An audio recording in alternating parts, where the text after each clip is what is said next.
There's nothing like a bit of snoring to get people telling stories. For example, I went away once with Mum.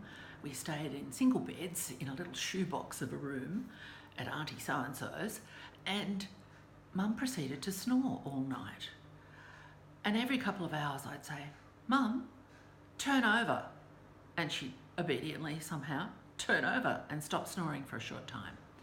So this went on for most of the night until I just kept going, "Turn over, Mum, turn over, Mum." And at the end, 5 o'clock came. I'd had enough and I said, "Mum, get up."